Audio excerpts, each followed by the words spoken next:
Okay guys, welcome back to another episode of Schofield Welding. In today's episode, we're going to be talking about on-the-road hobbies. Sometimes when you wind up on the road for a long time, and guys, I did it for 12 years, it's tough. Let's put it this way, when you're on the road, 50 hours is minimum, 60 is where you want to be, and 70 is more what you want, right? You want them 712s. It's a tough living. If you don't have something that you can do at night, or on your weekend, your one time off, you will start getting in trouble. And I have seen it happen a million flipping times. They get, one night off, everybody decides to just go get blasted. Man, somebody winds up in jail. Somebody winds up beating somebody up. Somebody winds up getting into something that they shouldn't have been getting into. Wound up at somebody else's house that they shouldn't be at. I've seen it happen a bunch of times. A couple drinks is fine. Go do your deal, go have fun. If you want to go get plastered, do it, but do it safely with other people that are going to keep you under control. You don't want to wind up in the wild crowd and then wind up in jail getting replaced, and then you're sitting in, I don't even know where. I'm trying to think of the worst place I've been. Pretty terrible.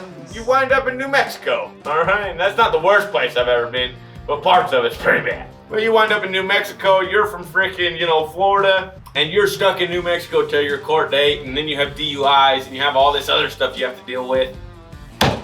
All for one night of fun, guys. It's tough. So anyways, just keep it under control. But what I'm saying is get you a hobby. Get you something at night that you can do on the weekend or whatever. Go golf. I freaking love golfing. Golfing's the best. Still have a couple drinks. You can still freaking go golf. You can be with your buddies. Whatever. Fishing. Get into some fishing. There's always rivers everywhere you go. Get into some fishing. Yeah, start a YouTube channel. Get you a YouTube channel going. Whatever you guys are doing, just get involved in it. Get yourself something that'll keep you out of trouble, because when your mind starts wandering, and I've been there, I've done it, I've never gotten to the point where I wound up in jail or anything like that, but getting in trouble is just something that you do when your mind is stagnant and there's time on the calendar. You need to pay attention to what you're doing at night, what you're doing on the weekends, avoiding situations that are going to wind you up stuck in a state that you don't belong. And then also pay attention to what else you're doing at night to where you don't wind up in a divorce or your girlfriend splitting off with you and all the stuff that you've worked so hard to get is now split. They always say it's like 50-50. I don't think so. Everybody I've ever talked to, it's like 75-10, and then the state takes the rest of it.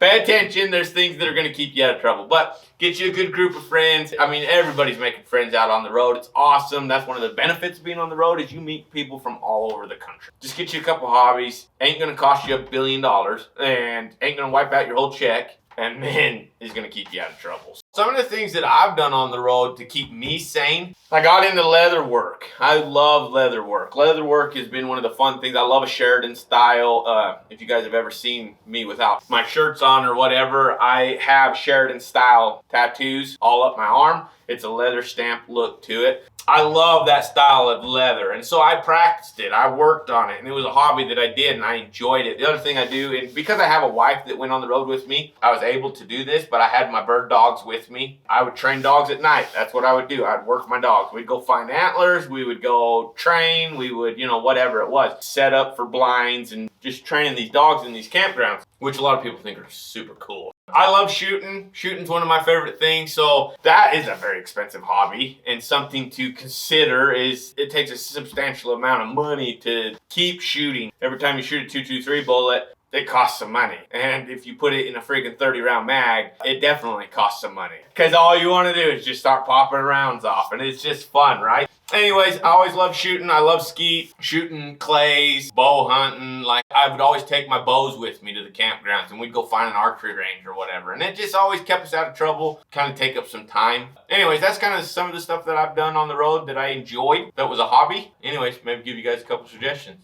All right, guys. Everybody have a great rest of your day. Be blessed, and we'll see you in a bit.